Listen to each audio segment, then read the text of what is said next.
जीवम साद्वैतम सावधूतम परिजन सहितम कृष्ण चैतन्य देवम श्री राधा कृष्ण पादान सहगण ललिता श्री विशाखान्वितम नमो विष्णुपादाय कृष्ण पृष्ठाय भूतले श्रीमते भक्तिवेदांत स्वामी निति नामिने नमस्ते सारस्वती देवी गौरवाणी प्रचारिणे निर्विशेष शून्यवादी पाश्चात्य देशुतारिणे जय श्री कृष्ण चैतन्य प्रभु नित्यानंद श्री अद्वैत गदाधर शिवासदि गौर भक्तवृंद हरे कृष्ण कृष्ण कृष्ण हरे हरे हरे राम राम राम हरे हरे।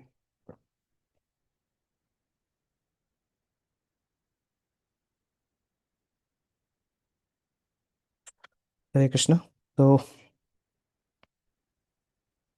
अ, ये टॉपिक जब पिछले साल हमने महाराज की व्यास पूजा मनाई थी, या पिछले साल या पिछले साल जब अक्रूर प्रभु के घर की छत पे हमने मनाई थी, तब उस समय मैंने सोचा था कि महाराज के बारे में मैं जितना भी एटलीस्ट जितना भी याद है उसको मैं डॉक्यूमेंटेड करूं, एटलीस्ट अपने पास लिख के रखूं कि क्योंकि दिमाग इतना स्ट्रांग नहीं रहता है कि सारी चीज़ें याद रखी जाएं। तो तब से मैंने कुछ कुछ चीज़ें लिखना चालू किया था।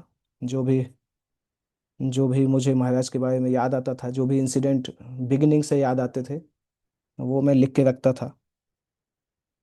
तो इसलिए मुझे लगा कि अभी ऑलमोस्ट एक साल हो चुका है, लास्ट ईयर इसी समय पे वो सेलिब्रेशन हुआ था। तो तब से मुझे जब भी याद रहता था मैं लिखता था। तो उस डॉक्यूमेंट में से मैंने सोचा था कि उसमें से कुछ मैं शेयर कर सकता हूँ, जो स्पेसिफिकली मैंने इसी टॉपिक के लिए मैंने कंपाइल किया था। तो ऑब्वियसली, चूंकि महाराज की वैष्णव क्वालिटी जितनी सारी हैं कि उनको इन्यूमरेट करना भी कठिन है, और स्पेशली कोई ऐसे भक्त हों जो कि अच्छा देख सकते हैं, और उनको मतलब जैसे ब्रजेंद्र कृष्ण प्रभु बताते हैं ना, क्या महत्तम, अति अति महत्तम जो भक्त होते हैं, जो कि भक्तों में अच्छा गुण देख पाते हैं, उनके लिए आसान होता है। तो मुझे केवल उतनी चीज़ें याद हैं जो मुझे पर्सनली भग महाराज ने बताया है, और जो मैंने ऑब्जर्व किया जब हम स्टूडेंट थे। स्टूडेंट्स 2006 में सितंबर से लेके 2014 जनवरी तक, या 2011 तक तो बाहर थे हम लोग। 2011 में मैंने ज्वाइन किया था। उसके बाद 2 साल 2 साल उज्जैन में रहा था।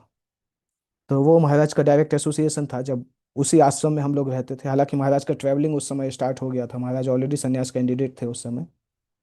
महाराज का रेगुलर ट्रैवलिंग स्टार्ट हो गया था, परंतु तब भी बहुत कुछ हम लोगों को महाराज का संग मिला था, क्योंकि हम इस्कॉन उज्जैन के पहले बैच के स्टूडेंट थे। मैं, ब्रजेंद्र कृष्ण प्रभु और अभय चरण प्रभु। तो उस कारण से महाराज का संग हमें मिला था। जब जब हम महाराज के जब हमने उज्जैन मंदिर ज्वाइन किया, उसके कुछ समय बाद फिर महाराज ने नए डिवोटीज को काउंसलिंग देना डायरेक्टली कम कर दिया था, क्योंकि महाराज की जिम्मेदारियां बढ़ने लगी थी। संन्यास कैंडिडेट होने के कारण महाराज लगातार ट्रैवल करते थे। तो मेजर चीज़ें मैं उसी उसी टाइम ड्यूरेशन का बताऊंगा, 2006 से लेकर 2013 तक। क्योंकि उसके बाद महाराज से ऑन एंड ऑफ एसोसिएशन मिलता था फ़ोन पे, या फिर महाराज कभी सूरत आते थे या बड़ौदा आते थे। पर जब उज्जैन में थे उस समय का मुझे ज़्यादा याद है, क्योंकि वो हमारा भी बिगनिंग समय था। और उस समय मतलब सिचुएशन वैसी थी कि सारे डिवोटीज हम साथ में थे, मेरे इक्वल्स डिवोटी साथ में रहते थे। तो महाराज का समय भी ज़्यादा मिलता था। तो सबसे पहली बार हमारे कॉलेज के जो बैचमेट थे, कोलकाता के एक डिवोटी थे बलाई प्रभु। वो महाराज के साथ में सेवा करते थे इस्कॉन कोलकाता में। वो उनके बड़ा बड़े भाई बलाई प्रभु और कनाई प्रभु, वो दोनों इस्कॉन कोलकाता में थे। और वो हमारी क्लास में हमारे बैच में थे, इलेक्ट्रिकल इंजीनियरिंग बैच में थे एनआईटी भोपाल में। और इस्कॉन उज्जैन मंदिर जब खुला 2006 में, तो उस समय इस्कॉन उज्जैन की में संकीर्तन बस भोपाल आई थी, भोपाल आने लगी थी। परंतु एक बार जब इस प्रकार से संकीर्तन बस आई थी, तो बलाई प्रभु ने मुझे फ़ोन किया था। उन्होंने एक्चुअली ब्रजेंद्र कृष्ण प्रभु को फ़ोन किया था कि अ, कि उज्जैन इस्कॉन मंदिर से कुछ भक्त आए हैं भोपाल में, तो मैं उनको हॉस्टल में लाना चाहता हूँ। हमारे हॉस्टल के पास में ही रहते थे, मतलब मेरा और ब्रजेंद्र कृष्ण प्रभु का रूम एक ही उसमें था, एक विंग में था, उनका दूसरा विंग में था। तो उस समय चूंकि मैंने नया नया बाइक चलाना सीखा था, तो मैंने बलाई पे उसे पूछा कि मैं फ्री हूँ, मैं चल सकता हूँ, जो कोई जिसको भी लेके आना है, रास्ता दिखाना है या लेके आना है तो चल सकते हैं। तो आप लोग अगर कोई अगर भोपाल का रहने वाला है या जिसको भोपाल को पता हो, तो न्यू मार्केट भोपाल में एक स्थान है जो न्यू मार्केट मेन मेन स्थान जैसा है। और न्यू मार्केट में टॉप एंड टाउन आइसक्रीम का एक दुकान है अभी भी, बहुत फेमस है भोपाल के लिए। तो हमारे कॉलेज के ज़्यादातर बच्चे घूमने के लिए वहीं जाते थे। और वहाँ पे ही संकीर्तन की बस गई थी, सीतानाथ प्रभु थे, भक्ति प्रेम महाराज थे, और कुछ कुछ भक्त थे जो कि उसी टॉप एंड टाउन स्क्वायर में बुक डिस्ट्रीब्यूशन कर रहे थे। तो तब फिर जब बलाई प्रभु पीछे बैठ के गए, मैं आगे बाइक चला रहा था। और उसी समय फिर टॉप एंड टाउन में आने के पहले लेफ्ट साइड में महाराज खड़े थे। उसके पहले मैंने इस्कॉन के किसी ब्रह्मचारी को देखा नहीं था, इनफैक्ट इस्कॉन को भी मैं नहीं जानता था कि इस्कॉन का फुल फॉर्म है क्या। केवल एक बार कैलेंडर देखा था, बलाई प्रभु के रूम में हमने हॉस्टल में फोर्थ सेमेस्टर में एक कैलेंडर देखा था, वो इस्कॉन कोलकाता का कैलेंडर लाए थे। तो तब मुझे पता चला था कि इस प्रकार का कोई संस्था है, international society for Krishna consciousness. और तो उस समय महाराज को पहली बार देखा न्यूयॉर्क में, टॉप एंड टाउन के पास में महाराज खड़े थे, वेट कर रहे थे हमारी बाइक का। पर और बलाई प्रभु चाहते थे कि महाराज को हॉस्टल लेके आए। पर जब बलाई प्रभु ने बताया महाराज को कि महाराज मैं बाइक चला रहा हूँ और मैंने नया नया बाइक चलाना सीखा है, तो महाराज ने बोला कि नहीं, बाइक से नहीं चलते हैं, ऐसा करो ऑटो से चलते हैं।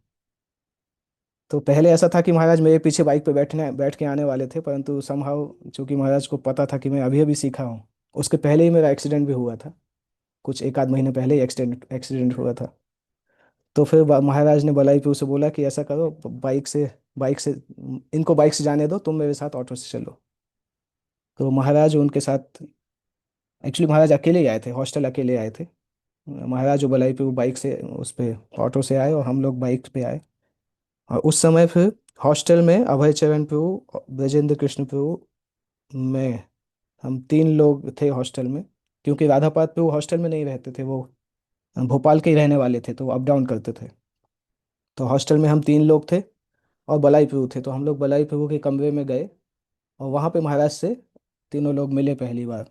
और वहाँ पे ही महाराज ने पहली क्लास दी थी। पहली क्लास में से दो चीज़ें मुझे डिस्टिंक्ट याद हैं। एक तो महाराज ने बताया था जो डेफिनेशन ऑफ धर्म, जो हम बताते हैं ना कि आग का धर्म क्या है, पानी का धर्म क्या है, और मिठाई का धर्म क्या है, इसके ऊपर महाराज ने ये कॉन्सेप्ट बताया था। करीब 30-35 मिनट लगभग महाराज ने क्लास दिया होगा, हम तीन लोग चार लोगों को, हम चार लोग थे उस क्लास में। तो ये कॉन्सेप्ट महाराज ने बताया था। और दूसरा महाराज ने एक तो धर्म का कॉन्सेप्ट, दूसरा सनातन का कॉन्सेप्ट, जिसमें हम ये बताते हैं कि आत्मा और शरीर में क्या अंतर है, सनातन शब्द का मतलब क्या है। इस कॉन्सेप्ट के ऊपर महाराज ने क्लास दिया था। उस क्लास के बाद फिर महाराज ने जो भी पुस्तक अवेलेबल थी उसमें से महाराज ने एक एक पुस्तक चूज करने के लिए बोला था। मुझे एग्जैक्टली याद नहीं है कि महाराज ने उसको कितना एम्फेसाइज किया था, परंतु महाराज के बोलने के बाद बलाई प्रभु ने मुझे मैचलेस गिफ्ट पुस्तक दिया था, अनुपम उपहार।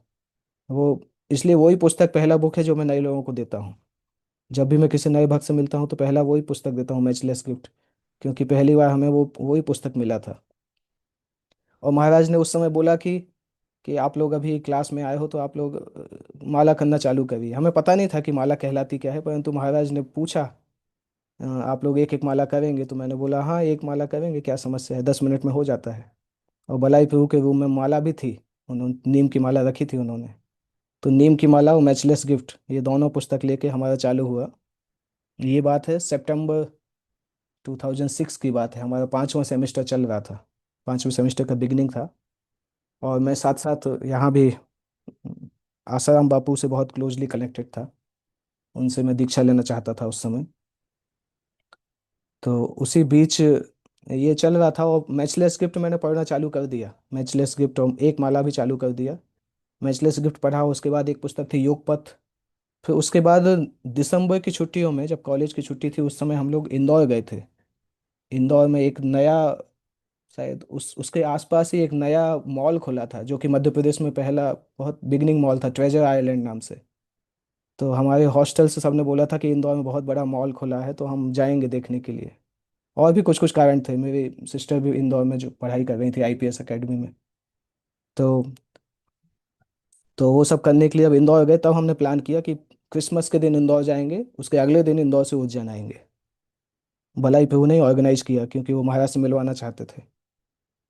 तो 26 दिसंबर को हम लोग उज्जैन गए थे, वहाँ पे एक दिन रुके थे। और उसी समय पहली बार गुरु महाराज का दर्शन भी किया था, क्योंकि उज्जैन टेम्पल खुल चुका था और फरवरी के फर्स्ट वीक में नित्यानंद त्रयोदशी था शायद। तो गुरु महाराज वहाँ पे ही थे क्योंकि पहला एनिवर्सरी था मंदिर का। और उस समय फिर महाराज से मिले, एक दिन ही रुके थे हम। उसके बाद जब तीसरी विजिट हुई थी, 26 जनवरी की छुट्टियां थी और हमारा कॉलेज का असाइनमेंट था, मैंने और अभय चैनपुर ने सोचा कि उज्जैन रह के आते हैं। तो 24 या 25 जनवरी को हम लोग निकल गए थे। 3-4 दिन अभय चैनपुर के साथ में रहे। और उस समय पहली बार महाराज का बहुत ज़्यादा संग मिला था। महाराज को जानते तब से ही थे क्योंकि एक माला महाराज के बोलने पे ही स्टार्ट किया था। और उस समय एक स्पेसिफिक चीज़ हुई। महाराज जा रहे थे उस समय, इस उज्जैन के जो बड़े बड़े रिस्पेक्टेड लोग जो रहते हैं उनको महाराज इनविटेशन देने के लिए जा रहे थे, नित्यानंद त्रयोदशी का इनविटेशन देने के लिए। उस समय गुरु महाराज ने बोला था कि पहला साल है, इसलिए मटके में वो बंगाली बड़े बड़े रसगुल्ला बना के वो मिट्टी के मटके लेके जाना सभी को इनवाइट करने के लिए। तो मंदिर की गाड़ी में पीछे पूरे मटके भरे हुए रखे हुए थे, पैक्ड मटके। और जाते समय महाराज ने बोला कि मुझसे बोला कि तुम्हें कुछ पूछना है, चलो मेरे साथ चलो, मैं इनविटेशन देता रहूंगा और कार में जब भी समय होगा तो पूछना। तो वो एक चीज़ था, ऑलमोस्ट 2-3 घंटे उसमें के लिए गए क्योंकि महाराज अलग अलग जगह जाते थे। मैं क्वेश्चन पूछता था और फिर महाराज आंसर देते थे। उसके बाद जब महाराज बाहर जाते थे इनविटेशन देने के लिए, फिर आते थे इस तरह से। तो महाराज ने बहुत सारे क्वेश्चन का उत्तर दिया, क्योंकि भलाई प्रभु फोन पे महाराज को बता चुके थे कि महाराज ये लड़का जो है ये आसाराम बापू से दीक्षा लेना चाहता है। फरवरी के सेकंड वीक में मेरी दीक्षा थी। अ, हाँ, फरवरी के आसपास आसाराम बापू भोपाल आने वाले थे, तो मेरी दीक्षा होने वाली थी। ऑलरेडी मेरा नाम चला गया था उसमें। तो महाराज को पता था कि ये अभी अगर आसाराम बापू से दीक्षा ले लेगा तो मुश्किल होगा, इसलिए महाराज ने वो स्पेसिफिक समय दिया था उस उस समय। तो वो जो क्वेश्चन आंसर हुए उसके बाद मैं कॉलेज जब लौटा तो फिर उस समय दीक्षा पोस्टपोन कर दिया था मैंने। दे कि अभी दीक्षा के लिए और वेट करेंगे। क्योंकि एक चीज से मैं आकर्षित हुआ था कि महाराज इतने बड़े मंदिर के प्रेसिडेंट हैं, क्योंकि अ, मंदिर इस्कॉन उज्जैन मंदिर, क्योंकि हम लोग गांव के बैकग्राउंड से थे तो इतने बड़े मंदिर उस समय मध्य प्रदेश में नहीं देखे थे। इतने बड़े बड़े मंदिर मध्य प्रदेश में इतना रेगुलर नहीं देखे थे एटलीस्ट। तो एक तो ये चीज़ था कि इतने बड़े मंदिर के अध्यक्ष हैं, और दूसरा पर्सनली इतना समय दे रहे हैं। तीसरा एक और चीज़ था कि जितने दिन भी मंदिर में रहे अरुणाक्षपु ने हर समय ही भोग खिलाया था। इतना स्वीट खाया था कि प्रैक्टिकली 2-4 साल में उतना स्वीट नहीं खाते हैं जितना अरुणाक्षपु, लगातार सुबह भी फिर दोपहर भी रात में भी। तो वो उस कारण से वो एक्सपीरियंस इतना ज़्यादा था मुझे, अभय चरण प्रभु को साथ में। हर दिन शाम को गुरु महाराज लेक्चर वो करते थे, कीर्तन करते थे, अलग अलग सॉन्ग। और भक्ति प्रेम महाराज डांस करते थे। महाराज के साथ ही हम लोग भी डांस करते थे। उस समय तो बिगिनिंग थे तो हमें स्टेप्स नहीं आते थे, पर महाराज साथ में डांस करते थे। महाराज थे और प्रेम भक्ति प्रभु थे, दोनों लोग साथ में डांस करते थे और हम लोगों को भी खींच के डांस कराते थे। तो उस समय महाराज से जो इंटरेक्शन हुआ उससे मुझे ये चीज़ तो क्लियर हुआ कि आध्यात्मिकता बहुत डीप वस्तु है और केवल इनिशिएशन में तुरंत नहीं ले सकता हूँ। क्योंकि मेरे कई डाउट महाराज ने दूर किए। जो कि एक मुझे डाउट था जो आसाराम बापू के द्वारा वो डाउट मन में डाला गया था कि गुरु जो है वो अ, भगवान के समान है, सर्वत्र रहते हैं। तो महाराज ने उस कॉन्सेप्ट को समझाया, जो साक्षाधारित्व कॉन्सेप्ट था वो महाराज ने काल में ही समझाया था। भगवान से वो भगवान विष्णु का क्या संबंध है ये भी महाराज ने समझाया था। और इतने क्रिस्टल क्लियर आंसर थे कि मुझे ऐसा लगा कि कोई व्यक्ति ऐसा हो सकता है जिसके पास हर क्वेश्चन का आंसर है। आज तक मुझे कोई ऐसा व्यक्ति मिला नहीं था कि जिसका हर आध्यात्मिक क्वेश्चन का उसके पास आंसर हो। पर महाराज मुझे पहली बार ऐसे लगे कि मैं आंख मूंद के कोई भी क्वेश्चन उनसे पूछूंगा, मुझे कन्विंसिंग आंसर मिल जाएगा। तो वो सोच के मैं मुझे लगा कि नहीं, अभी एटलीस्ट इसमें समय देना चाहिए। और उसी समय मैंने 8 माला चालू किया। वहां से लौटने के बाद 8 माला चालू हो गया। तो पहले एक माला कर रहा था 3-4 महीने से। वो क्वेश्चन आंसर होने के बाद उज्जैन से लौटने के बाद 8 माला चालू किया। उसके बाद अगली बार जब हम उज्जैन गए तो गौर पूर्णिमा का समय था, 2007 का गौर पूर्णिमा।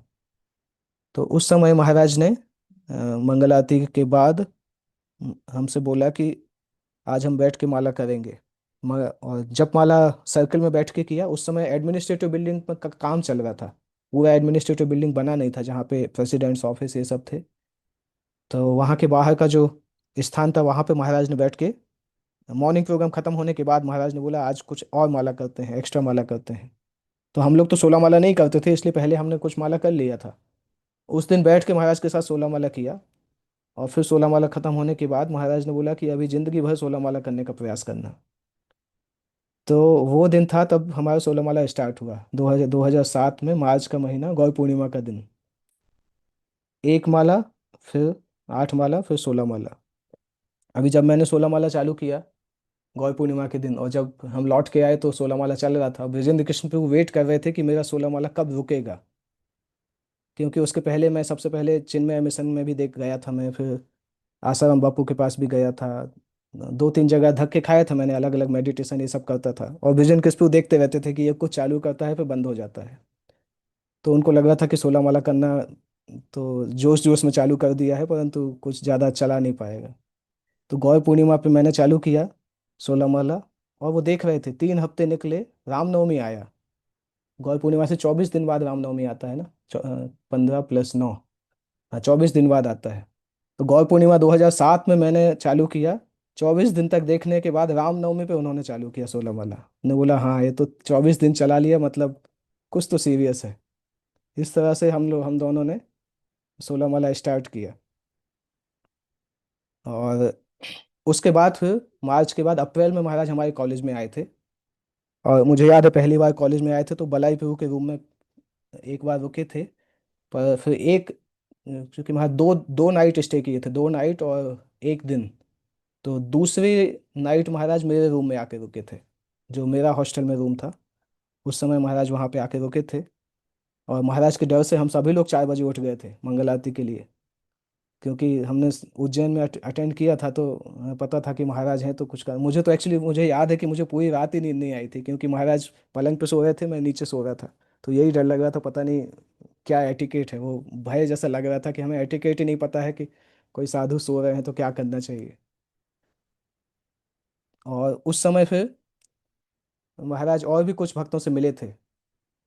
कुछ कुछ साउथ इंडियन डिवोटीज थे, साउथ इंडियन स्टूडेंट्स थे जिनसे महाराज मिले थे। उस दिन महाराज ने पहली क्लास हॉस्टल में दिया था। हम लोगों से मिलने के बाद जो पहली क्लास हमने ऑर्गेनाइज की थी वो महाराज ने दिया था। और उसके बाद सेकंड इंटरेक्शन हुआ था जब हम लोग रथ यात्रा में महाराज ने इनवाइट किया फिर हमें। उस समय महाराज ने पहली बार गुरु महाराज से पर्सनल मीटिंग अरेंज कराया था कि ये एनआईटी भोपाल के स्टूडेंट्स हैं, फिर गुरु महाराज से मिलवाया था। और उस समय एक स्पेसिफिक घटना हुई। 2007 रथ यात्रा के समय एडमिनिस्ट्रेटिव बिल्डिंग तब भी पूरा कंप्लीट नहीं था। मतलब वुडन वुडन वर्क हो चुका था, परंतु अंदर फिनिशिंग नहीं हुआ था। और हम लोगों का एकोमोडेशन उसी बिल्डिंग में रखा था। तो महाराज को लगा कि ये लोग तो नए स्टूडेंट हैं, पता नहीं ये वहाँ पे उस बिल्डिंग में कितने कंफर्टेबल रहेंगे। तो महाराज ने क्या किया, अपने ब्रह्मचारी आश्रम से महाराज खुद हमारे साथ रात में रेस्ट करने के लिए आते थे वहाँ पे। उस एडमिनिस्ट्रेटिव बिल्डिंग में हमारे साथ आके सोते थे कि ये लोगों को ऐसा नहीं लगे कि कहाँ पे रुके हैं, कोई है नहीं। क्योंकि हम 3-4 लोग ही थे, कॉलेज के बच्चे और ज़्यादा नहीं आए थे। मतलब इंदौर से आए थे, परंतु भोपाल से हम 3-4 लोग ही थे रथ यात्रा के लिए। तो 2 या 3 दिन महाराज इस तरह से किए थे कि रात में आके हमारे साथ रेस्ट करते थे। और उस समय हमें इतना भी एटिकेट पता नहीं था। हम सुबह उठ जाते थे और उठ के अपना नहाने नहाने निकल जाते थे। महाराज हमारे जो बिस्तर है उसको वाइंड अप करते थे। वाइंड अप करने के बाद फिर महाराज उसमें पोंछा लगाते थे। हमें हमें ध्यान ही नहीं था कि ये कोई एटिकेट होता है कि बिस्तर समेटना चाहिए और पोंछा लगाना चाहिए। महाराज वो करते थे। अभी जब सोचते हैं तो शर्म आती है कि इतने बड़े सन्यासी से हमने ऐसा सेवा लिया था। पर उस समय हमें पता ही नहीं था कि कोई पूछा भी जाता है या कुछ ऐसा होता है। और महाराज की विनम्रता भी ऐसी थी, इतना ज़्यादा केयरिंग नेचर था कि महाराज ने कभी बोला भी नहीं। हो सकता है बलाई प्रभु ने कुछ बोला हो महाराज से, क्योंकि वो पहले से महाराज से जानते थे। परंतु महाराज ने हमें पता नहीं चलने दिया कि ऐसा कोई एटिकेट होता भी है कि आपको पहुंचना चाहिए क्या। महाराज पहुंच के चले जाते, जब हम आते थे तो सब कुछ साफ मिलता था वहाँ पे। तो वो एक महाराज का स्पेसिफिक केयर है और सेंसिटिविटी है। इसी कारण से हम देखते हैं कि महाराज ने यूथ प्रीचिंग में कितना सक्सेस महाराज को मिला। कि 1-to-1 महाराज का जो सेंसिटिविटी है वो अनपेरेलल जैसा है। एक एक डिवोटी के लिए इतना सेंसिटिव रहते हैं। अभी जब मैं देखता हूँ ना कि हमारे सामने कोई डिवोटी आता है और हमें उसका नाम ही याद नहीं आता है, ये भी याद नहीं आता है कि उससे मिले कहाँ थे। और वो डिवोटी एक्सपेक्ट करता है कि प्रभु जी तो मुझे जानते होंगे, और इस आशा से पूछता भी है कि प्रभु जी ऐसा चल रहा है, इतने अच्छे से बात करता है, परंतु उसको क्या बताएं कि हमारा दिमाग इतना कमजोर है, याद ही नहीं है कि आपका नाम क्या है। जबकि मैंने देखा कि हमारे भोपाल से हम नए नए बच्चों को लेके आते थे कॉलेज के, महाराज को उनका नाम याद रहता था। एक बार कोई बच्चा कैंप में आता था, महाराज को उसका नाम याद रहता था। बाद में मुझसे पूछते थे कि वो सस ससधर कहाँ है।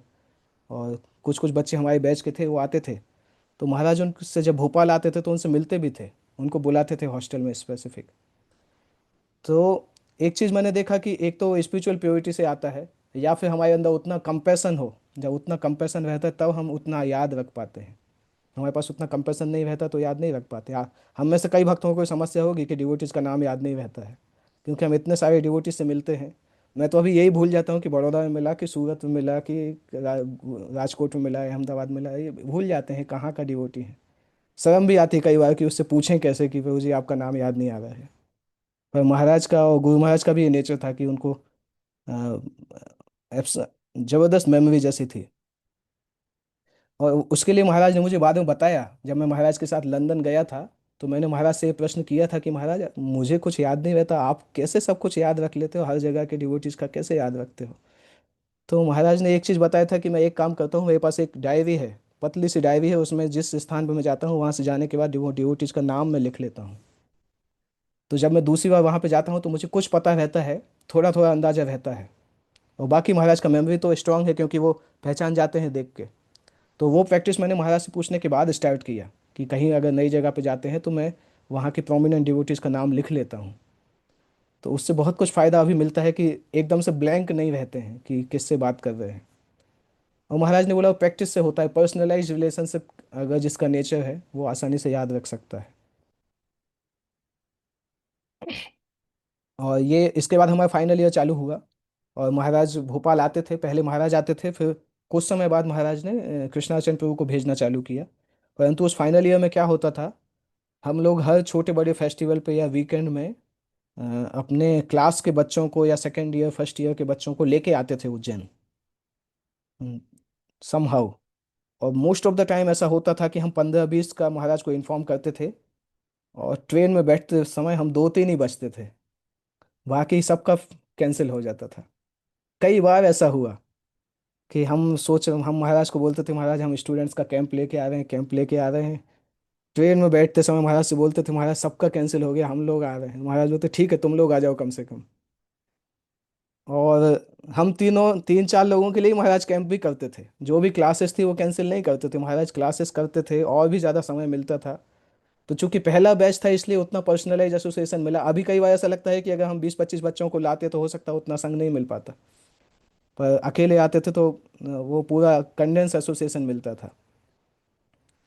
और महाराज का एक नेचर है कि महाराज उज्जैन के सीनियर डिवोटीज से हमेशा हमें मिलवाते थे।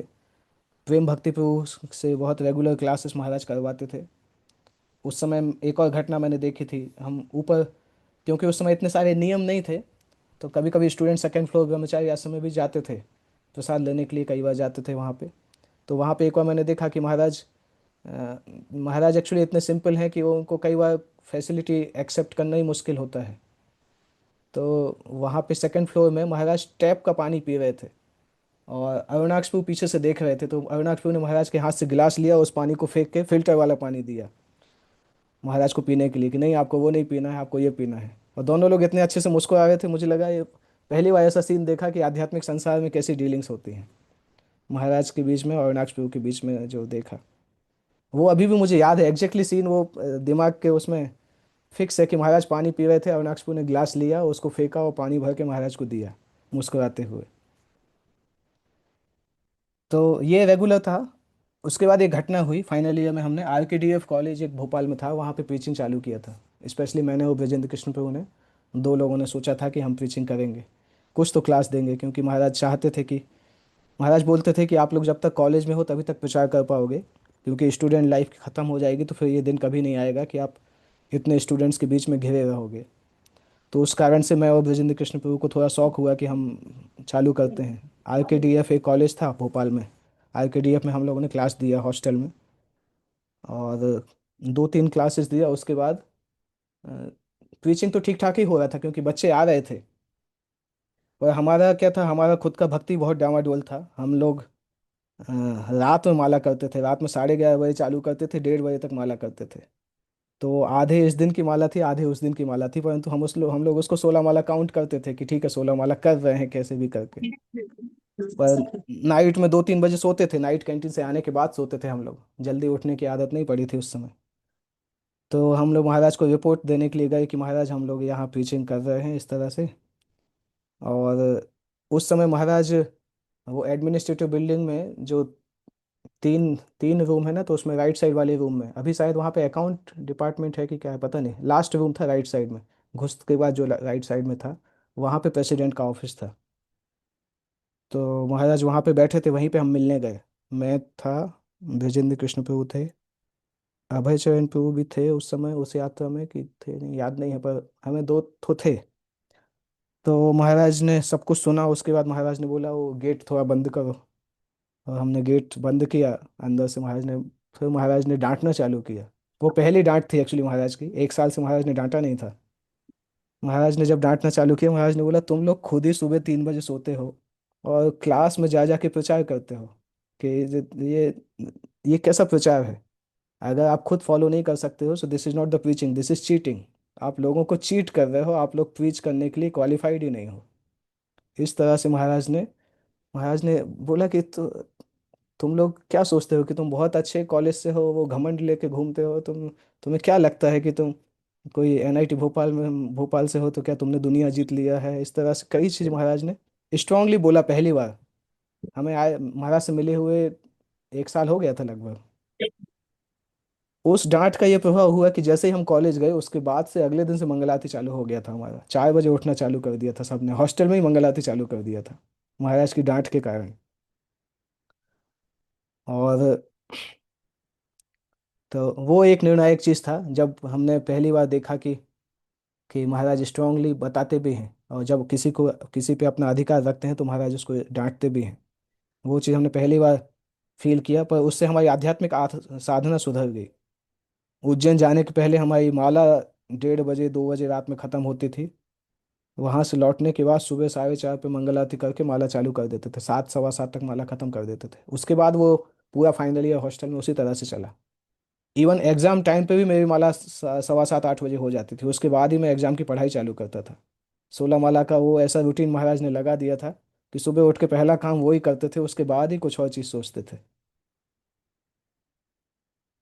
और उसके बाद महाराज भोपाल इतने नहीं आए थे क्योंकि कृष्णाचंद्र प्रभु फिर आने लगे थे। कृष्णाचंद्र प्रभु बहुत रेगुलरली आते थे भोपाल। और महाराज उस समय उज्जैन में भी समय दे रहे थे, इंदौर में भी समय दे रहे थे, तो भोपाल महाराज का कभी कभी आना होता था। और फिर हम लोग पास आउट भी हो गए। उसके बाद पास आउट होते समय मैंने महाराज से एक चीज़ पूछा था, क्योंकि उस समय 16 माला करते करते ऑलमोस्ट 1 साल से ज़्यादा हो गया था, 1 साल 2 महीने। तो मैंने महाराज से पूछा था कि महाराज अभी तक तो हम लोग मंदिर के पास में थे और भोपाल में भी आप लोग आते रहते थे, अभी हम लोग बाहर जा रहे हैं, नोएडा में हमारा जॉब लगा था। तो मैंने महाराज से पूछा कि अ, महाराज क्या होगा, मेरे आध्यात्मिक जीवन का क्या होगा। तो वो महाराज ने जो एक इंस्ट्रक्शन दिया था, वो इंस्ट्रक्शन मुझे अभी तक का महाराज का सबसे सबसे इम्पोर्टेंट इंस्ट्रक्शन मेरे लिए लगता है। महाराज ने उस समय बोला था कि दुनिया में आप कहीं भी जाओगे, अगर आप दिन में 1 घंटे प्रभुपाद पुस्तक हर दिन पढ़ने का अगर प्रण लोगे, तो आपको दुनिया में हर जगह प्रभुपाद का संग मिलेगा और माया देवी आपका पतन नहीं कर पाएंगी कभी। वो चीज़ महाराज ने 2008 के लास्ट में बोला था। और तब से ही मैंने सोचा था कि ये इंस्ट्रक्शन कम से कम मैं प्रयास करूंगा कि हर दिन कुछ समय प्रभुपाद की पुस्तक पढ़ने के लिए निकालना है। अभी मुझे फील होता है कि अगर महाराज उतना स्ट्रांगली उस चीज़ को नहीं बोलते, तो शायद उस चीज़ को मैं फॉलो नहीं कर पाता। और इवेंचुअली वो इंस्ट्रक्शन फॉलो करते करते मैंने देखा कि प्रभुपाद पुस्तक पढ़ने में इंटरेस्ट भी डेवलप होने लगा। और जो ब्रजेंद्र कृष्ण अभी बोलते भी हैं कई बार कि प्रभुपाद पुस्तक मैंने कई बार पढ़ा है, उसके पीछे यही इंस्ट्रक्शन है कि जिसके कारण मैं रेगुलर पढ़ने के कारण भागवतम कई बार पढ़ सका, चैतन्य चरितामृत कई बार पढ़ सका, भगवत गीता को कई बार पढ़ लिया उसी कारण से। क्योंकि महाराज ने इम्फेटिकली बोला था कि अगर आप कहीं भी रहोगे, प्रभुपाद पुस्तक पढ़ोगे, तो माया के अटैक्स आपको ज़्यादा प्रभावित नहीं करेंगे, क्योंकि आपको प्रभुपाद का संग मिलता रहेगा। तो वो एक बहुत इंपॉर्टेंट इंस्ट्रक्शन है। तो जब हमारा जॉब का पीरियड चालू हुआ तब हम लोग फेस्टिवल्स के समय उज्जैन जाते थे। और जन्माष्टमी फेस्टिवल हमने 2009 का उज्जैन 2010 का उज्जैन में मनाया था, 2009 नोएडा में मनाया था। क्योंकि महाराज ने बोला था कि आपके पेरेंट टेम्पल से आपको बहुत लंबे समय तक एब्सेंट नहीं रहना चाहिए, कुछ कुछ फेस्टिवल्स आपको उज्जैन में मनाना चाहिए। तो हम साल में कम से कम एक या दो फेस्टिवल उज्जैन में मनाते थे। बाकी गर्मी की छुट्टियों में उज्जैन आते थे। गर्मी की छुट्टी इन द सेंस, कभी जब ऐसे फेस्टिवल्स आते थे। जॉब के समय तो छुट्टियां ऐसी ज़्यादा नहीं रहती थी, परंतु ऐसे कोई फेस्टिवल आते थे जो कि कंबाइनली वीकेंड के साथ आते थे, तब हम लोग उज्जैन आ जाते थे। इस तरह से करते करते 2010 में एक बार महाराज का फ़ोन आया जब मैं नोएडा में था। बेस में ही था, शाम का रात का समय था, रात के 9 9 बजे के लगभग महाराज का फ़ोन आया था। तो महाराज ने मुझसे फ़ोन पे बोला कि आप ऐसा करो कि आप अभी शादी कर लो, मैंने आपके लिए एक लड़की को देखा है। तो उस समय मुझे पहली बार फील हुआ, क्योंकि ब्रजेंद्र कृष्णपुर ने मन में इच्छा बना लिया था कि मैं ज्वाइन करना चाहता हूँ। ब्रजेंद्र कृष्णपुर हमसे पहले ज्वाइन कर लिए थे, 2010 के लास्ट में ज्वाइन कर लिए थे वो। 2010 में उनका दीक्षा हुआ था और 2010 के लास्ट दिसंबर या जनवरी में उन्होंने ज्वाइन कर लिया था। और महाराज मुझसे डायरेक्टली नहीं पूछते थे, पर महाराज, मतलब मैंने भी डायरेक्टली बताता नहीं था, क्योंकि मैं थोड़ा कमज़ोर था, सोच रहा था कि क्या करूं, बीच में लटका हुआ था। तो महाराज ने बोला कि, पता नहीं क्यों महाराज ने डायरेक्टली पूछा कि मुझे ऐसा लगता है कि you should get married, I have seen one girl for you, so you should think about it and let me know. और वो पूरी रात फिर मैं सो नहीं पाया कि अभी मैं क्या टाल रहा था, डिसीजन को टाल रहा था कि कुछ दिन और, कुछ दिन और, कुछ दिन और। फिर उस रात में मैं सोचता रहा कि अभी तो सामने ही आ गया है, या तो आर या पार कुछ करना है। तो अगले दिन सुबह मैंने महाराज को फ़ोन किया कि महाराज मैं ज्वाइन करना चाहता हूँ। ज्वाइन मैंने बोला महाराज मैं ज्वाइन ज्वाइन कर लूँगा, इसी साल में प्रयास करूँगा। उसके बारे में मैंने महाराज से क्लेरिफिकेशन अभी तक नहीं मांगा कि महाराज ने वो फ़ोन किस लिए किया था, परंतु मुझे यही लगता है कि भगवान भगवान के इंस्पिरेशन के कारण महाराज ने वो चीज़ किया था कि मैं जिस जो भी चीज़ चूज़ करना है वो जल्दी चूज़ हो जाए, बीच में नहीं लटका रहा हूँ। क्योंकि उस समय मैं डर गया था कि अगर अभी मैंने हाँ बोल दिया मैरिज के लिए ना, तो फिर सीधे वानप्रस्थ आश्रम में एंट्री होगी। तो फिर नेक्स्ट दिन फिर मैंने सोचा, उसी दिन मैं हमारे एक भक्त से मिला। हमारे एक भक्त थे जो हमारे साथ जॉब करते थे, रिलायंस में जॉब करते थे हमारे साथ, शुभम प्रभु। मैं और ब्रजेंद्र कृष्ण प्रभु, शुभम प्रभु, हम तीनों लोग अच्छे मित्र थे। तो उस दिन सुबह जब महाराज से बात करने के बाद जब मैं ऑफिस में गया, तो वो उन्होंने प्लान बना के रखा था कि मेरे साथ वो कुछ बिजनेस करेंगे। हम दोनों बोले थे हम दोनों साथ में मिलकर बिजनेस करेंगे। तो जब उन्होंने बात करना चालू किया, मैंने बोला प्रभु प्रभु जी मैं तो अभी जा रहा हूँ। तो उनका भी थोड़ा मुंह उतर गया, उन्होंने बोला अरे ब्रजेंद्र कृष्ण प्रभु भी जा रहे हैं, आप भी जा रहे हैं, मैं क्या कैसे क्या करूँगा अकेला। तो फिर वो अभी मुंबई में है, मुंबई में वो जॉब कर रहे हैं। अच्छी मित्रता है उनकी, परंतु वो उसी दिन की बात है जब महाराज का कॉल आया था, उसके अगले दिन फिर मैंने सोचा। और फिर जब मैं जॉब छोड़ के आने वाला था, उस समय महाराज ने बोला कि आप रिजाइन देने के बाद सीधे इस्कॉन पुणे चले जाइए। राधे श्याम प्रभु को मैं मेल लिख देता हूँ, आप पुणे चले जाइए और पुणे से ट्रेनिंग कंप्लीट करके फिर उज्जैन आइएगा। तो उस तरह से महाराज ने राधे श्याम प्रभु को बताया। और फिर मैं जब रिजाइन दिया था, तो आईवाईएफ की यात्रा थी, आईवाईएफ उज्जैन की यात्रा गई थी वृंदावन के लिए। ये यही समय था, लगभग नवंबर एंड या दिसंबर का समय था। तो मेरा रेजिग्नेशन का टाइम पीरियड खत्म हुआ और फिर मैं उस समय गया, तो 3 4 दिन महाराज के साथ यात्रा में था। और फिर दिल्ली से सीधा पूना चला गया था ट्रेनिंग के लिए। उसके बाद जब लौट के आए तो फिर गौर पूर्णिमा के आसपास में लौट के आया था वापस। फिर रेगुलरली महाराज जब आश्रम में थे, उसके बाद तो बहुत सारी चीज़ें हैं। जो पहला असाइनमेंट हमें दिया गया था, मैं और अभय चरण पे वो सफाई करते थे, वो बर्तन की सफाई करते थे साथ में। और उस समय की एक घटना है, 2012 में स्नान यात्रा नहीं, गुंडीचा मार्जन 2012 में रथ यात्रा के पहले जो गुंडीचा मार्जन हो रहा था, तो हम लोग महाराज के साथ गुंडीचा मार्जन कर रहे थे। और अ, मंदिर के बाहर जो एरिया है जहाँ पे अभी दुकानें लगी हुई हैं, और उसके बाहर गेट के जस्ट बाहर महाराज सफाई कर रहे थे, राधा पाद प्रभु थे, मैं भी था, चैतन्य चरण प्रभु थे। तो वहाँ पे एक गोबर गोबर डला हुआ था। तो हम सब सफाई कर रहे थे, परंतु हमें लग रहा था कि कौन उसको उठाएगा। तो महाराज ने राधा पातपुर से बोला कि इसको कौन उठाएगा? आपको आपको क्या लगता है कि आपका घर नहीं है, आप केवल यहाँ पे गेस्ट बन के रह रहे हो? कौन कौन ये काम करेगा? मंदिर गंदा रखा रहेगा, आप केवल अपना देखोगे कि मैं इतना बड़ा इंजीनियर हूँ और मैं क्यों ये करूँगा। इस तरह से महाराज ने बोला। एग्जैक्टली राधा पातपुर को नहीं बोला, वो तो जितने प्रेजेंट थे सभी थे वहाँ पे, सबको ही महाराज ने बोला। कि महाराज ने बोला, जब आप मंदिर को अपना घर मानोगे तब आप मंदिर में अच्छे से रह पाओगे। अगर मंदिर को अपना घर नहीं मानोगे तो आप एक गेस्ट के जैसे रहोगे हमेशा मंदिर में। उसके बाद महाराज ने मुझसे एक क्वेश्चन भी पूछा था। महाराज ने बोला था, आप मंदिर के लिए करते क्या हो? आप अगर मंदिर से चले जाओ तो किसी को फर्क नहीं पड़ेगा कि कोई चला गया, क्योंकि आपने मंदिर के लिए कोई ज़्यादा कंट्रीब्यूशन भी नहीं किया है।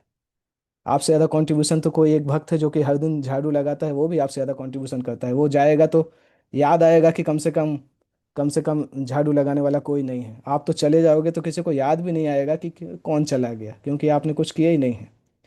तो वो एक चीज़ मैंने देखा कि चूंकि हम लोग ऐसे एजुकेशनल बैकग्राउंड से थे कि हमारे अंदर वो सटल प्राइड हमेशा ही रहता था कि हम एनआईटीएन हैं। और उसको ब्रेक करने के लिए महाराज कई बार इस प्रकार से स्ट्रिक्ट चीज़ें बोलते थे हमसे कि इनका जो एजुकेशन का जो प्राइड है वो कैसे ख़त्म करें। वो बहुत आवश्यक था, इसलिए हमारा जो पुजारी बर्तन क्लीनिंग का सेवा भी लंबा समय तक चला था। उसके बीच में जब मुझे एनआईटी भोपाल में प्रचार के लिए जाने का आया था, तो महाराज ने एक बार बोला था, नहीं नहीं अभी ज़रूरत नहीं है, अभी उनको मंदिर में मीनियल सेवा करने दो, जब समय आएगा तो जाएंगे, अभी अभी इतना जल्दी ज़रूरत नहीं है। तो महाराज जानते थे कि जब इस तरह से बैकग्राउंड से आते हैं तो वो प्राइड की समस्या रहती है। और महाराज उसको कम्प्लीटली स्मैश करना चाहते थे। इसलिए महाराज उस प्रकार से सेवाएं प्रदान करते थे।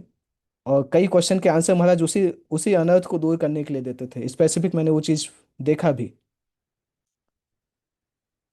अच्छा, एक घटना भूल गया, वो मेरी ज्वाइनिंग के पहले की घटना है। 2010 की घटना है।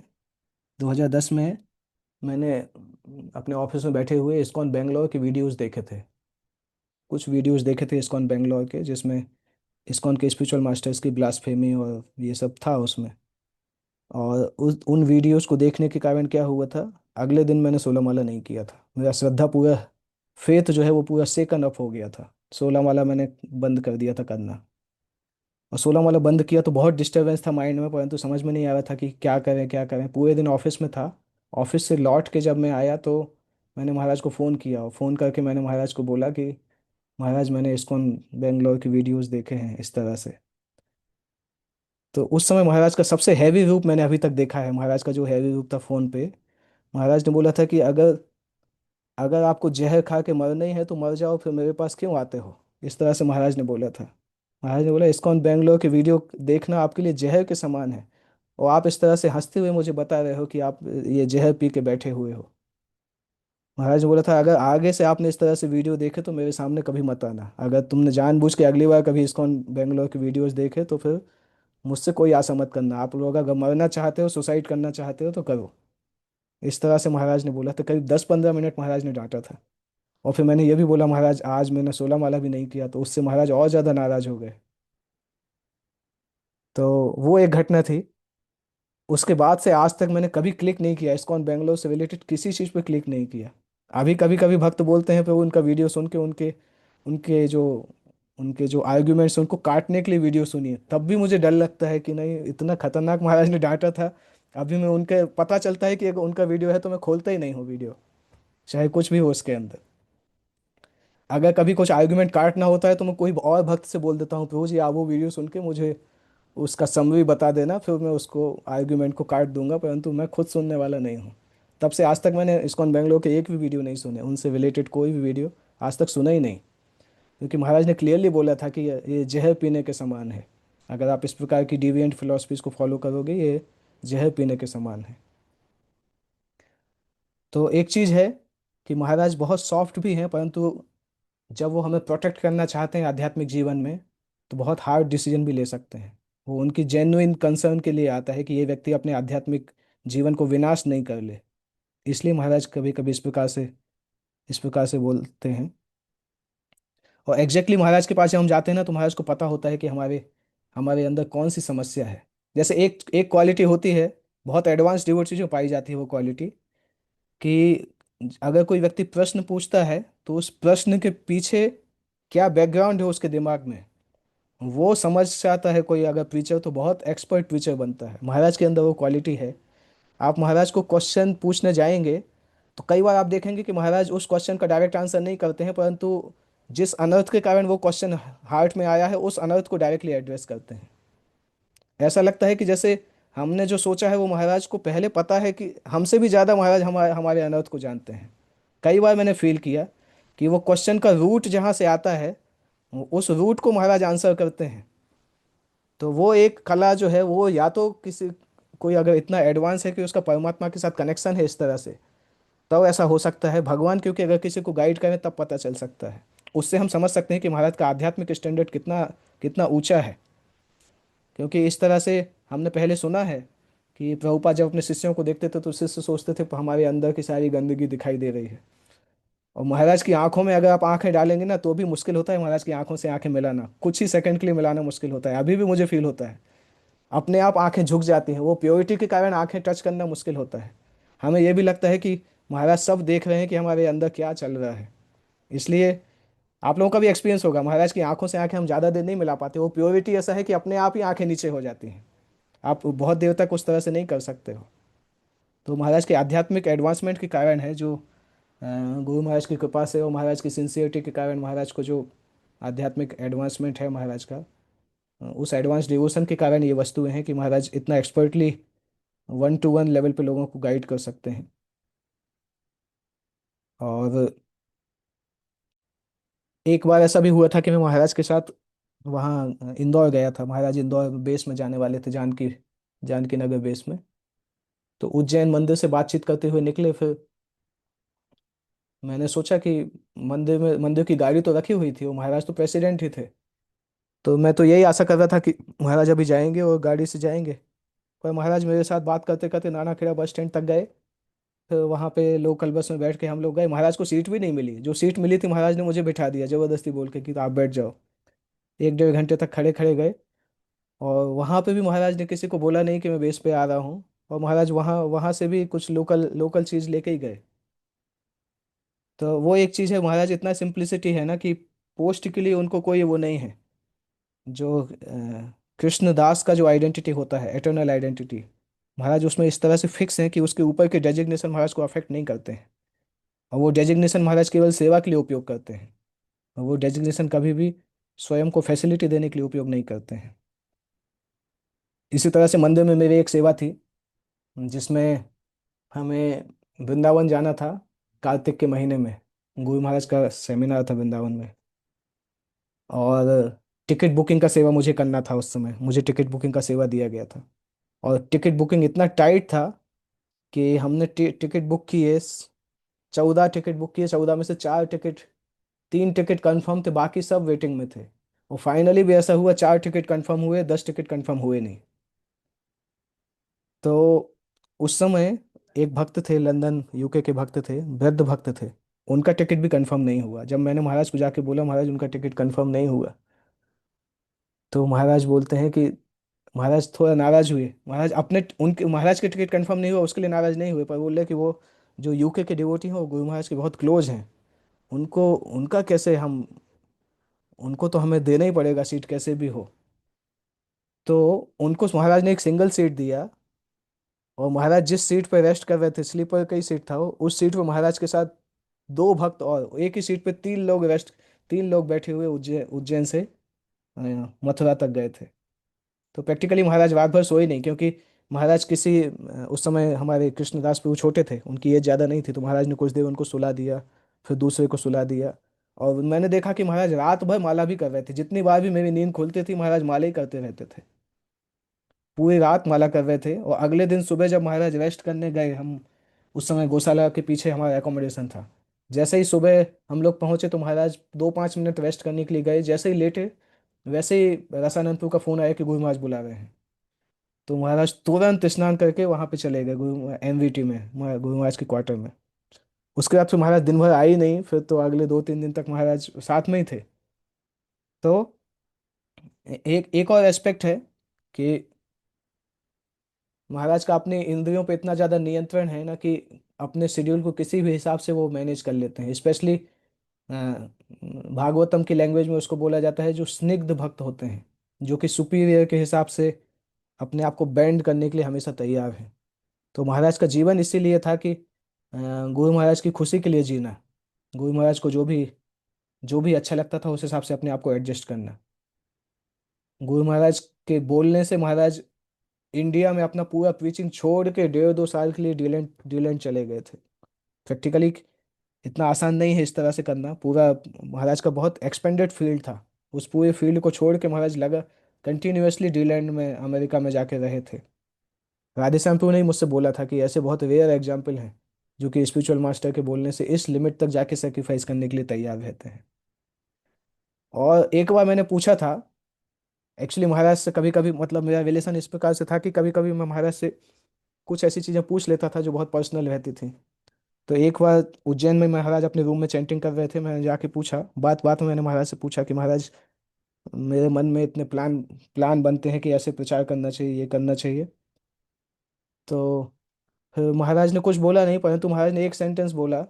महाराज ने बोला कि मैं कभी कोई प्लान बनाता नहीं, क्योंकि मुझे ये डर लगता है कि अगर मैंने प्लान बनाया और वो प्लान गुरु महाराज के दिमाग में नहीं था तो फिर गुरु महाराज को अच्छा नहीं लगेगा, इसलिए मैं कभी प्लान बनाता ही नहीं हूँ। गुरु महाराज जो बोलते हैं वो ही करता हूँ। और अगर कभी मेरा मन मन का बनाया हुआ प्लान गुरु महाराज के प्लान से थोड़ा अलग होगा तो हम मेरे अंदर कहीं ऐसा घमंड नहीं आ जाए कि मेरा प्लान गुरु महाराज से ज़्यादा अच्छा है, उस डर के कारण मैं कभी प्लान बनाते ही नहीं हूँ। इस तरह से महाराज ने बोला। एक महाराज का इंस्ट्रक्शन है। जब मुझे ऑल्टर डिपार्टमेंट में डाला गया था तो मैं यूथ प्रीचिंग करना चाहता था। उस समय महाराज ने बोला था कि एक्चुअल जिंदगी वही कहलाती है जब हम गुरु की खुशी के लिए अपनी सबसे अच्छी चीज़ों को सेक्रीफाइस करने के लिए तैयार हों। जो चीज़ अच्छी नहीं लगती है वो तो कोई भी सेक्रीफाइस कर सकता है, परंतु जो चीज़ अच्छी लगती है अगर आध्यात्मिक गुरु की खुशी के लिए उसको छोड़ना पड़े तो वो वास्तविकता में शिष्य का टेस्ट कहलाता है। वो चीज़ महाराज ने बोला था। और अभी मुझे याद है वो कहाँ पे खड़ा होकर बोला था। उज्जैन के जो बाहर का कॉरिडोर है वहाँ पे पहले सीढ़ी के नीचे एक सोलर पैनल था, मॉरिशस के एक डिवोटी ने लगवाया था। तो उस सोलर पैनल के सामने खड़ा होकर महाराज ने ये चीज़ बोला था कि ऐसे तो सभी लोग सेवा करते हैं, कुछ ना कुछ करते हैं, परंतु आध्यात्मिक गुरु के लिए जो चीज़ हमें सबसे अच्छी लगती है उसका भी त्याग करने के लिए अगर हम तैयार हैं तब फिर हमें पता चलता है कि शिष्य क्या कहलाता है, शिष्य और गुरु का लक्षण क्या कहलाता है। और एक चीज़ हमने ऑलरेडी डिस्कस किया कि महाराज बहुत सेंसिटिव हैं। महाराज का गाइडेंस का स्टाइल भी परमात्मा के जैसा है। जैसे परमात्मा गाइड करते हैं उसी तरह से महाराज गाइड करते हैं। महाराज उस भक्त को जितना उस भक्त का सरेंडर महाराज के लिए है उसी लेवल तक महाराज उसको गाइड करते हैं। कई बार हो सकता है कि हम अपना प्लान बना के जाएं, महाराज से बोले महाराज मैं ऐसा कर सकता हूँ क्या, महाराज बोलते हैं हाँ कर लो। जब हम स्पेसिफिकली जब तक हम महाराज से नहीं पूछेंगे महाराज आप इसके बारे में क्या चाहते हैं या आप जो चाहते हैं वो बताएंगे, तब तक महाराज नहीं बताएंगे। वो सेंसिटिविटी के कारण महाराज का ऐसा है कि इतना एक्सट्रीम सेंसिटिव है कि महाराज को ऐसा नहीं लगता है। एक्चुअली विनम्रता के कारण वो आता है। महाराज को ऐसा लगता है कि अगर मैं कुछ और चीज़ बताऊंगा जो इसकी इच्छा नहीं है तो कहीं मुझे अपराध नहीं लगे। ये विनम्र भक्त का हृदय सोच पाता है इस तरह से। वो महाराज की अनएज्यूमिंग ह्यूमिलिटी उस तरह से है कि इतने सेंसिटिव हो के महाराज परमात्मा के जैसे गाइड कर पाते हैं। जितना डिवोटी सरेंडर होता है, जितना रिसेप्टिव होता है, उतना ही महाराज उसको गाइड करते हैं। और एक बार हमारा आईवाईएफ का मीटिंग हुआ था उज्जैन में। तो उस मीटिंग में चूंकि अ, हम लोग कॉलेज से आए थे, जस्ट ज्वाइन किए थे, तो कभी कभी रजोगुण में जब आते थे ना तो उस मीटिंग के बीच में ही मैंने एक एक भक्त से थोड़ा मेरा लड़ाई हो गया था। महाराज बैठे थे मीटिंग में महाराज ने कुछ बोला नहीं, मेरा थोड़ा लड़ाई हुआ, लड़ाई इन द सेंस मैंने ऊंची आवाज़ में बात किया, फिर कुछ कुछ चीज़ हुआ, मीटिंग तो ख़त्म हो गया। शाम को दूसरे दिन सुबह तुलसी आरती के बाद मैं महाराज को अपना पक्ष बताने गया कि देखो महाराज मेरी गलती नहीं है, वो दूसरे भक्त की गलती है। इस तरह से मैं बोलने बोलने गया तो महाराज कॉरिडोर के बाहर थे, मतलब वो जो लास्ट गेट है वहाँ से सीढ़ियों की तरफ जाने वाला जो रास्ता होता है वहाँ पे महाराज खड़े थे। तो महाराज ऑलरेडी मुझसे नाराज थे क्योंकि मैंने मीटिंग में लड़ाई की थी, पर महाराज ने रात में कुछ बोला नहीं था। तो जब मैंने महाराज को अपना जस्टिफिकेशन बताना चालू किया, तब महाराज ने बोलना चालू किया कि you also don't listen to me, he also don't listen to me, so what can I do, you fight together, what can I do. इस तरह से महाराज ने डांटा। और वो उस कई भक्त देख रहे थे सामने से एक्चुअली। ब्रजेंद्र कृष्ण प्रभु भी आ रहे थे पास में, जब उन्होंने देखा कि मेरा सर्जिकल ऑपरेशन चल रहा है तो वो दूर से ही चले गए, वो आए नहीं पास में। तो ये था तुलसी आरती के बाद का समय। तुलसी आरती के बाद का समय था। तो वो अ, हालांकि महाराज ने जोर से आवाज में नहीं डांटा था, परंतु जो भी देख रहा था पास से उसको समझ में आ रहा था कि मुझे डांट पड़ रही है। और महाराज को भी लगा, क्योंकि मेरा चेहरा भी बहुत छोटा जैसा हो गया था। तो भागवतम क्लास देने के बाद फिर महाराज वहीं सीढ़ियों के पास मिले, मैं जा रहा था ऊपर। तो महाराज ने सीढ़ियों के पास मिलते ही महाराज पूछते हैं कि कैसा लग रहा है अभी। तो अभी मैं क्या बोलूँ, महाराज ने बोला चलो मेरे रूम में चलो। तो रूम में ले जाके महाराज ने मुझे स्वीट राइस और रसगुल्ला खिलाया। फिर महाराज ने बोला कि ठीक है, कभी कभी ऐसा तुम लोगों को समझाने के लिए कभी कभी ऐसा बोलना पड़ता है। फिर महाराज ने बैठ के अच्छे से समझाया। पर वो सीन मुझे याद है, surgical operation, strong surgical operation था वो। एक दो घटनाएं हैं महाराज के केस में ऐसे, जब महाराज ने इस तरह से, पर अभी जब सोचते हैं तो अच्छा भी लगता है कि महाराज ने उस स्पेसिफिक अनर्थ को किस किस तरीके से उसी समय हटा दिया। अगर महाराज चाहते तो शांत रहते तो मुझे पता ही नहीं चलता, मैं यही सोचता रहता था, यही सोचता रहता कि देखो मैं सही हूँ, मैंने सही बोला। परंतु महाराज ने उस स्पेसिफिक अनर्थ को उसी समय डायरेक्टली करेक्ट करके रेक्टिफाई किया। अभी वो चीज़ें याद रहती हैं, वो इंसिडेंट याद रहते हैं कि ये चीज़ अभी नहीं करना है, महाराज को ये चीज़ पसंद नहीं है। क्योंकि हमें उसके लिए डोज मिल चुका है, इसलिए हमें पता रहता है कि ये चीज़ महाराज को पसंद नहीं है। भले ही हम खुश हो जाएंगे कि ऐसा हो गया, परंतु अल्टीमेटली महाराज खुश नहीं होंगे। तो वो एक घटना थी, वो घटना विजन किस्मू को भी याद होगी। क्या उनको उनको भी याद होगी, अगर याद दिलाएंगे तो उनको भी याद आएगी, क्योंकि वो टेम्पल हॉल के बाहर हुई थी, ओपन स्पेस में हुई थी। इसी तरह से जब मैं साउथ अफ्रीका गया था महाराज के साथ, तो वहाँ पे एक भक्त थे, वो एक दूसरे कोई महाराज के शिष्य थे, और उनके घर पे महाराज कुछ देर के लिए गए थे। तो महाराज से कुछ देर के एसोसिएशन से वो इतने प्रभावित हो गए थे कि वो महाराज को छोड़ने एयरपोर्ट तक आए थे। और फिर जब महाराज एयरपोर्ट में अंदर जा रहे थे, तो आधे मुश्किल से आधे एक घंटे का एसोसिएशन मिला होगा उन भक्त को। वो भक्त की आंखों से आंसू आ रहे थे कि इस तरीके का साधु मैंने अभी तक देखा नहीं अपनी जिंदगी में। और फिर वो भक्त महाराज का दर्शन करने के लिए साउथ अफ्रीका से उज्जैन तक आए, महाराज का दर्शन करने के लिए व्यास पूजा के समय। अगस्त में हम लोग गए थे साउथ अफ्रीका, सितंबर में व्यास पूजा थी। और वो भक्त ने बोला कि नहीं, वो महाराज, क्योंकि जब महाराज से मिल के जब महाराज चले गए ना, तो उनको ऐसा लगा कि मुझे इस साधु से बार बार मिलना है।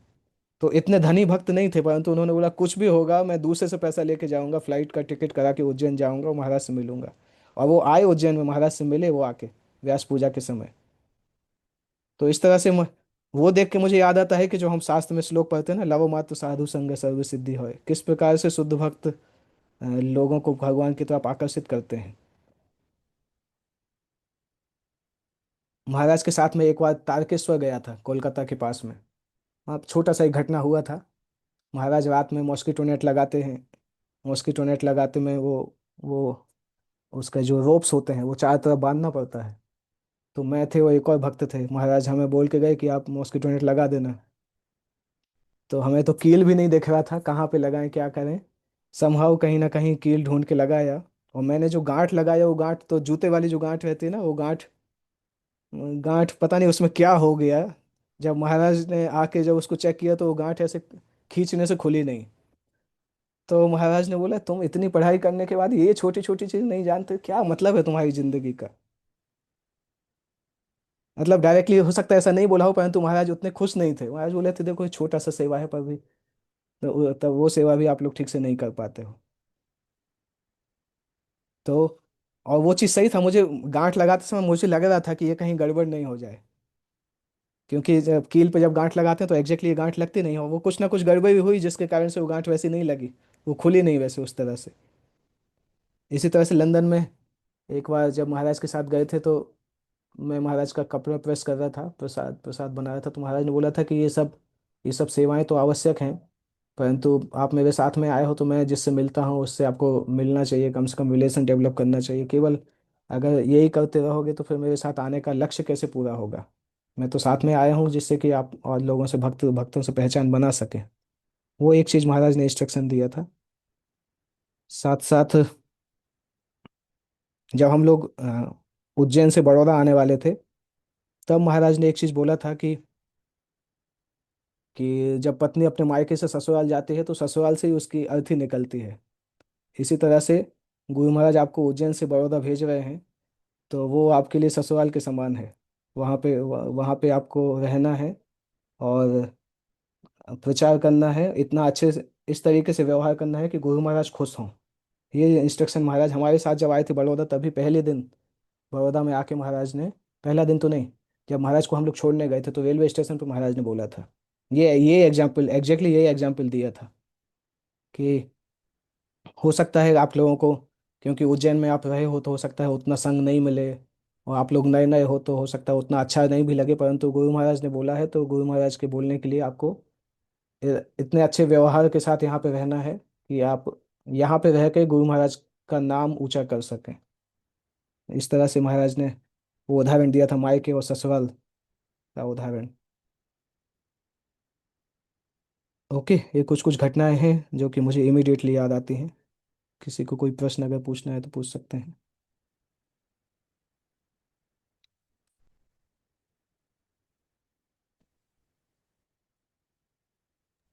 ठीक है। Thank you very much, Prabhu, for this wonderful association और past time explanations. आप इनका रिकॉर्डिंग शेयर करिएगा please. Hare Krishna. Hare Krishna. Am I audible? Rishidhar yes, yes प्रभु। नन्नत प्रणाम। थैंक यू सो मच प्रभु। आपने जो डिस्कोर्सेस या जो बताया गुरु भक्त ब्रह्म महाराज जी के ग्लोरिफिकेशन में, एवरीथिंग वाज फंटास्टिक। और हम साथ ही साथ देखते हैं कि आपकी सिंसियरिटी और आपकी सीरियसनेस कितनी है कि एक बार महाराज ने कहा कि 1 घंटे रूपा जी की पुस्तकों को पढ़ना है, और आपने बिल्कुल उस आदेश को दिल से लिया और अभी तक आप उसको करते हैं। आपकी सीरियसनेस, आपकी sincerity, that is another great thing. और जैसे ही कहा कि 16 माला करना है गौर पूर्णिमा से, तब से आपने 16 माला भी शुरू कर दी। ऑल ग्लोरीज टू यू प्रभु। प्रभु जस्ट एक थॉट था कि कई बार क्या होता है ना, जैसे आप, हम भी मंदिर में, अभी मैं हूँ सेवा करने का प्रयास कर रहा हूँ। सो कई बार जैसे इंस्ट्रक्शन, इस चीज को समझे कैसे कि महाराज का भाव क्या है। जैसे मान लीजिए आपने जैसे बताया कि आपका कोई प्रोजेक्ट है या कोई सेवा है और उसके लिए आप गए, तो महाराज ने कहा ठीक है हाँ कर लो। देन कैसे उसको समझें कि ये महाराज ने तो बोला हाँ, तो हाउ टू अंडरस्टैंड कि ये जो हाँ है वो हाँ वाली हाँ है। उसके लिए थोड़ा कुछ और प्रभु जी आप बता सकते हो प्रभु जी? हरे कृष्ण। आपको एक चीज करना होगा कि जब महाराज के पास कोई क्वेश्चन लेके जाते हैं तो केवल क्वेश्चन सामने रखिए, उसके साथ अपना व्यू पॉइंट कभी भी मत बोलिए पहली बार में। अगर आप अपना व्यू पॉइंट बोलेंगे, बहुत ऐसी संभावना है कि वो व्यू पॉइंट महाराज बोलेंगे हाँ, अगर वो ठीक ठाक भी होगा, 100% सही भी नहीं होगा, तब भी कुछ ठीक ठाक होगा, तो महाराज आपके व्यू पॉइंट की इज्जत रखने के लिए बोल देंगे कि हाँ ठीक है, ऐसा कर सकते हो। परंतु जब आप अपना व्यू पॉइंट बताओगे ही नहीं ना, और यही महाराज से बोलोगे महाराज आप बताइए क्या करूँ, ये क्वेश्चन है, तब फिर ऐसी आशा है कि महाराज बताएंगे कि जो जो वास्तविकता में महाराज सोचते हैं वो बता सकते हैं। मुझसे कई बार भक्त पूछते हैं तो मैं यही आंसर देता हूँ कि महाराज के सामने क्वेश्चन रखिए, परंतु जब महाराज स्पेसिफिकली बोलें कि आप क्या सोचते हो, तब कुछ बताइए। अदरवाइज महाराज के ऊपर ही करिए कि महाराज आप गाइड करिए इसको कैसे करना है। उससे बहुत कुछ चांस है कि हमें आंसर मिल जाएगा। Okay. Thank you. Hare Krishna. Hare Krishna प्रभु जी, धन्यवाद प्रणाम। प्रभु जी। यस, एक हाथ अ, उठा हुआ है माधुरी लीला माता जी। या ठीक है, आप पूछिए, उसके बाद माता जी पूछ सकते हैं, विजन किशोर। यस। हाँ प्रभु जी, हरे कृष्णा। थैंक यू प्रभु जी, बहुत अच्छा क्लास दिया आपने। प्रभु जी, आपको जैसे 1 साल के अंदर महाराज की डांट पड़ी, हमें तो 10 साल हो गए हैं, अभी तक कुछ मिला नहीं है। तो बस वही वेट कर रहे हैं कि आपके और से कभी हमें डांट मिलेगी। जैसे नहीं, छोटे जवाब में गलतियां तो बहुत कुछ करते हैं, बहुत सारी गलतियां होती है हमसे। आप लोग ले गंभीर हैं इसलिए आप लोगों को डांट नहीं पड़ती है, हम लोग कुछ जानते नहीं थे इसलिए डांट पड़ती थी। नहीं नहीं प्रभु जी, हम वेट करेंगे कि हमें भी डांट मिले। मैं उस दिन का वेट करूंगा। थैंक यू प्रभु जी। हरे नहीं, हमें महाराज ने शुरू में नहीं डांटा। ज़्यादातर मुझे डांट पड़ी, एक तो इस्कॉन बेंगलोर वाला वो है, वो एक डांट पड़ी थी। दूसरा ज्वाइन करने के बाद जब मेरे उस तरह से हुआ तब। बाकी महाराज इतना ज़्यादातर महाराज अप्रिसिएट करते हैं, वो स्पेसिफिक अगर महाराज देखते हैं कि कोई चीज़ ऐसी गलती है जो कि उसके आध्यात्मिक जीवन को डेंजरस है, तब महाराज स्ट्रांगली उसको बोलते हैं। अदरवाइज महाराज ज़्यादातर चीज़ों को अप्रिसिएट ही करते हैं। प्रभु जी इसलिए तो लेकिन मेरी ज़िंदगी में भी कुछ ही ऐसी घटनाएं हैं। इस्कॉन बेंगलोर वाली मुझे क्लियरली याद है, और जो मीटिंग में मैंने जो कॉन्फ्लिक्ट लड़ाई किया था वो मुझे याद है। ये दो घटनाएं मुझे स्पेसिफिक तरीके से याद हैं, जब महाराज ने वैसा वैसा बोला। प्रभु जी आप तो जैसे तो मतलब आश्रम में थे, हम तो गृहस्थ में थे, हमसे तो बहुत सारी गलतियां होती है, लेकिन फिर भी 10 साल तो बहुत लंबा टाइम है। तो हम वेट करेंगे आप थोड़ा, कुछ भी हमारे में फॉल्ट बहुत सारे हैं लेकिन आप उसको भी रेक्टिफाई करें। हरे कृष्ण। ओके। यस माधवी लीला माता जी, आपने हाथ उठाया था। हरे कृष्ण प्रभु जी, धन्यवाद। आवाज आ रही है प्रभु जी? यस माता जी, आवाज आ रही। पहले तो बहुत बहुत थैंक यू प्रभु जी, बहुत अच्छे पास टाइम सुनाए आपने गुरु महाराज के।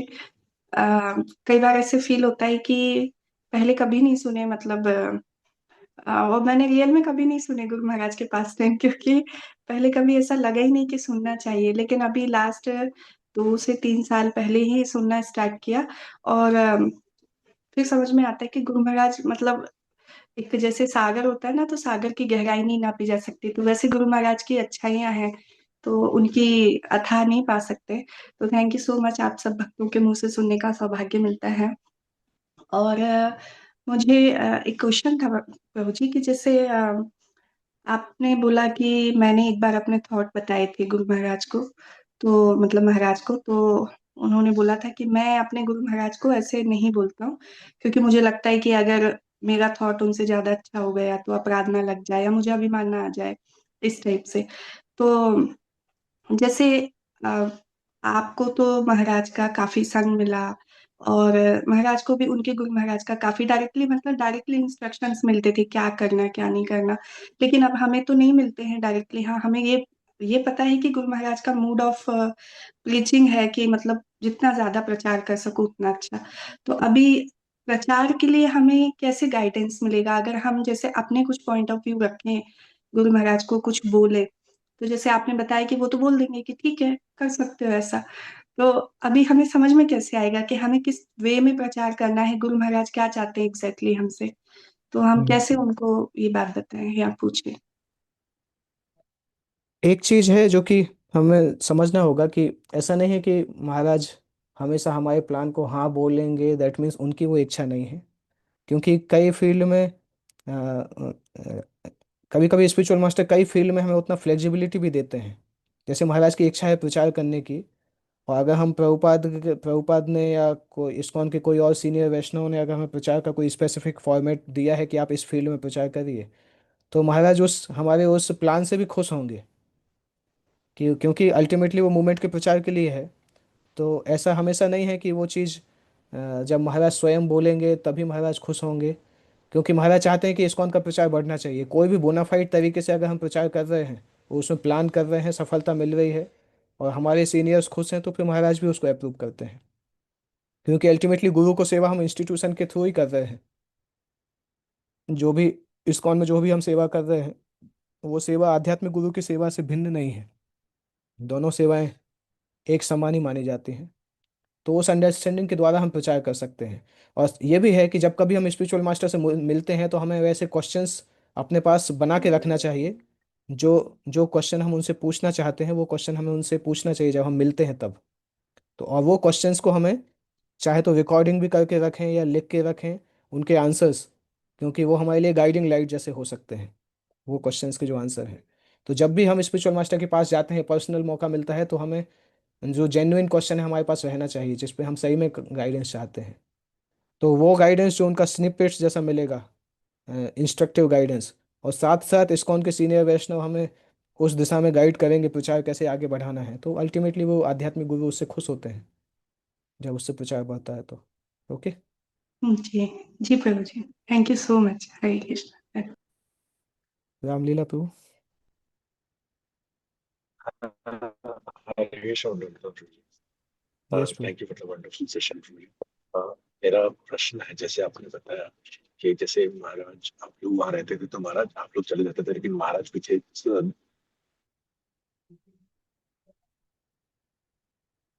आपकी इस आवाज़ कट रिवाइंड रही कर है। देते हैं महज की एक्टिविटी। और आज आप बोल रहे थे कि एक्चुअली मैं ट्रेन में हूँ ना, तो आपका आपने कहा कि वो सेंसिटिविटी कैसे आएगी कि महाराज से बात करते हैं, कई चीजें महाराज की हम कैजुअल ले लेते हैं। आप में वो सेंसिटिविटी है कि आप महाराज से नजर भी ठीक से नहीं मिलाने की, आप बोल रहे हैं कि मैं नजरें नहीं मिला पाता हूँ। तो मेरे साथ तो अभी वैसा नहीं हो पा रहा है कहीं। तो मैं चाहता हूँ कि ऐसा कैसे होगा, थोड़ा गाइड कीजिए। हाँ, नजर मिलाने का मतलब इस सेंस में समझ सकते हैं, वो मैंने प्योरिटी के लिए एग्जाम्पल दिया था। पर अगर कभी महाराज चाहते हैं कि हम उनसे नजर मिला के बात करें कुछ स्पेसिफिक सेवा के बारे में, तो वो फिर सेवा के लिए हो सकता है। मतलब सेवा के लिए किया जा सकता है, उसमें कोई दोष नहीं है नजर मिला के बात करने में। मैं तो वो एग्जाम्पल दिया था कि महाराज की प्योरिटी इतना है ना कि जब नजरें मिलती हैं तो हमें ऐसा लगता है महाराज मेरी सारी इम्प्योरिटी को देख रहे हैं, तो अपने आप नजरें झुक जाती हैं उस प्योरिटी के कारण। अदरवाइज अगर महाराज सेवा के लिए चाहते हैं कि हम उनसे बात करें तो डायरेक्टली करना अच्छा है उस समय। वो तो उस समय हैंडल करना होगा, क्योंकि जब फील्ड में सेवा होती है तो करना ही पड़ता है। ये चीज़ मुझे क्या है, एक बार भक्ति प्रेम महाराज ने भी बोली थी, और गुरु प्रसाद महाराज ने भी रिसेंटली ये चीज़ मुझे बोली, एक चीज़ कि महाराज ने, हमारा कुछ मीटिंग चल रहा था वासु घोषपुर के साथ। तो वासु घोषपुर महाराज ऊपर बैठे थे कुर्सी पे, और मैं नीचे बैठा था। तो कुछ देर तो महाराज देखे, फिर महाराज ने बोला कि देखो ये मैनेजमेंट मीटिंग चल रहा है, हम एक ही टीम के पार्ट हैं, जोनल मैनेजमेंट टीम के पार्ट हैं, तो आपको भी उसी लेवल पे बैठना चाहिए जहाँ पे हम लोग बैठे हैं। मैंने मना किया, तो फिर मैंने थोड़ा हेजिटेट किया। तो गुरु प्रसाद महाराज ने बोला देखो, अगर मैं क्लास दे रहा होता तो फिर आपको नीचे बैठना अच्छा है, परंतु अभी जब मैं मैनेजमेंट में हूँ, मैं भी जोनल टीम में हूँ, आप भी जोनल टीम में है, तो मैनेजमेंट में हमें उस तरह से डील करना होगा। तो तब मुझे समझ में आया कि अगर स्पिरिचुअल मास्टर या सीनियर उस तरह से चाहते हैं तो हमें उस तरह से सेवा करना होगा जो जिसको वो प्रेफर करते हैं। तो ये मैं आंसर, आपके क्वेश्चन का एक आंसर इस तरह से दे सकता हूँ। इज इट ओके, रामलीला प्रभु? जी जी, thank you so much. Okay, तो हम एंड करते हैं यहाँ पे। वो भक्त प्रभु का प्रश्न है, भक्त प्रभु आपका हाथ उठा है। प्रभु जी, आपने तो और भी लिखा होगा बुक, अपनी बुक में, उसको और कब कंटिन्यू करेंगे? हाँ, मैंने और भी चीज़ें लिखी हैं, पर उसके स्पेसिफिक एग्जाम्पल्स थोड़े क्या है लंबा समय हो जाता है, इसलिए मैंने किया नहीं, क्योंकि अभी मैंने ज़्यादातर फोकस किया उज्जैन तक की बात। बड़ौदा आने के बाद की चीज़ें मैंने उतना बताया नहीं। वो देखते हैं नेक्स्ट टाइम, जैसा जैसा मिलता है। आप लोग भी बता सकते हैं, बड़ौदा में तो आप लोगों को भी मिला है, राम गोपाल प्रभु को भी महाराज का बहुत संग मिला है। आप लोग भी बता सकते हैं, महाराज मुझे फ़ोन करके बोलते थे राम गोपाल को मेरे साथ भेज दो, अच्छा सेवा करता है। तो राम गोपाल पे भी बता सकते हैं, महाराज के साथ में सेवा का अच्छा एक्सपीरियंस है उनको। पिछले 1-2 साल में महाराज ने बोला कि राम गोपाल प्रभु कहाँ है, वो आ सकते हैं क्या। दैट मीन्स महाराज को उनकी सेवा पसंद आती है, तभी तो महाराज स्पेसिफिकली बताते हैं। ओके। परम पूज्य भक्ति प्रेम स्वामी महाराज की जय। जगत गुरु शिल प्रभुपाद की जय। जय और प्रेमानंदे। हरि हरि बोल, हरि कृष्ण।